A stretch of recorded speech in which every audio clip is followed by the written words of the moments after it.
મારું નામ સવિતા છે। તે દિવસની સાંજ આજે પણ મારી યાદોમાં જીવંત છે। આખો દિવસ વાદળોથી ભરાયેલો હતો અને સાંજ પડતા જ મુશળધાર વરસાદ શરૂ થઈ ગયો હતો। હું શેઠના ઘરે કામ કરતી હતી। કામ પૂરું કરતા બહાર નીકળી ત્યારે રસ્તા પર પાણી ભરાઈ ગયું હતું અને વરસાદ એટલો ભારે હતો કે સામેનું ઘર પણ સ્પષ્ટ દેખાતું નહોતું અને શેઠે મને દરવાજા પાસે રોકી, સવિતા, આ વરસાદમાં તું ક્યાં જઈશ? થોડો વરસાદ ઓછો થાય ત્યાં સુધી અહીં જ રોકાઈ જા, ઘરે જ રોકાઈ જા। અને હું પણ થોડું વિચારવા લાગી।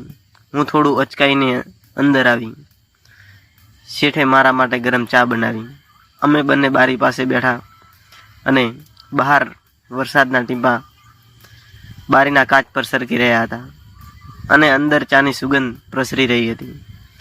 સવિતા, તેમણે ધીમેથી કહ્યું, તું જાણે છે, તારી સાથે વાત કરું ત્યારે મને બહુ જ શાંતિ મળે છે। હું તેમની તરફ જોઈને હળવું સ્મિત કર્યું। મને પણ તમારી સાથે વાત કરવી ખૂબ જ ગમે છે। અને આટલું કહેતા જ મારી નજર નીચે ઝૂકી ગઈ। થોડી ક્ષણની શાંતિ પછી તેમનો હાથ ધીમેથી મારા હાથની નજીક આવ્યો અને તેમણે મારી મંજૂરી જાણે આંખોથી માંગી લીધી હોય અને પછી મારો હાથ હળવેથી પોતાના હાથમાં લીધો અને મારા દિલમાં, મારા હૃદયમાં કંઈ થવા લાગ્યું। મારા હૃદયની ધડકન વધી ગઈ। સવિતા, જો તને આ બધું અજીબ લાગે તો મને કહી દે, તેમણે કહ્યું। મેં ધીમેથી માથું હલાવ્યું। ના, અજીબ નથી લાગતું। એ અવાજ સાંભળીને તેમના ચહેરા પર નાનું સ્મિત આવી ગયું, જાણે કઈ ખુશી મળી ગઈ હોય।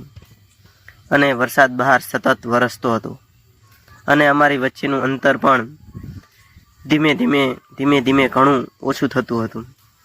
અમે એકબીજાની આંખોમાં જોઈ રહ્યા હતા। ઘણી એવી વાતો હતી જે હોઠો સુધી આવતી નહોતી, પરંતુ આંખો જ બધું કહી રહી હતી।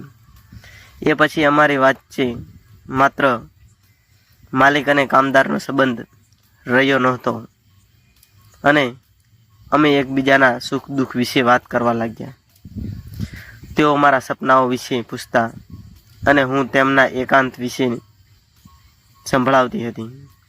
આવી રીતે અમારી બંને વચ્ચે એકાંતમાં ઘણી વાતો થઈ ગઈ।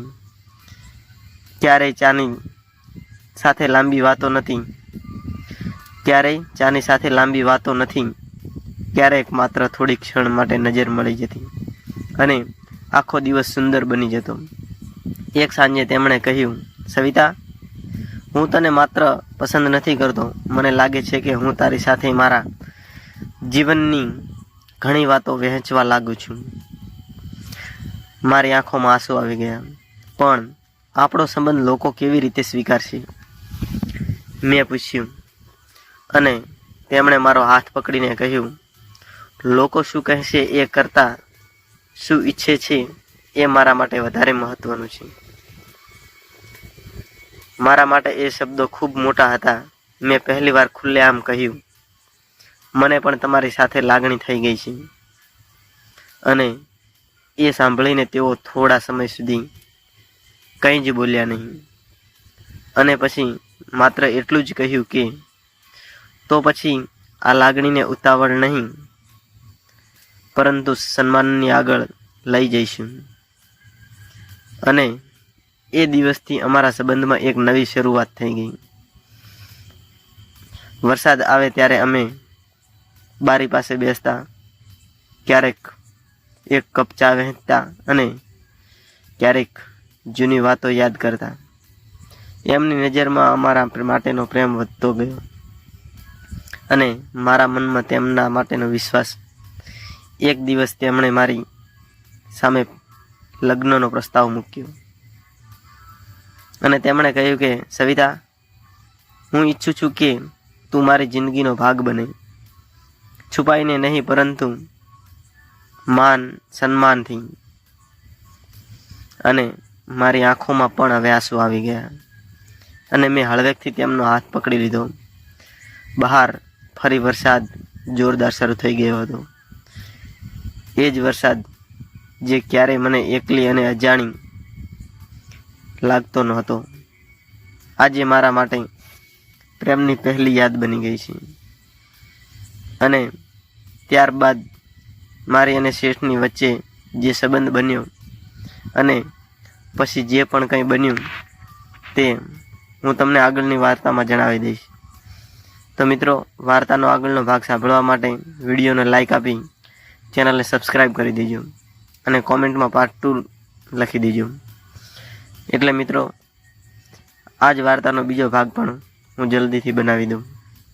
તો ચાલો મિત્રો, આજની વાર્તામાં આટલું અને ફરી મળીએ આવતીકાલે નવી એક વાર્તા સાથે. ત્યાં સુધી બધાને બાય બાય.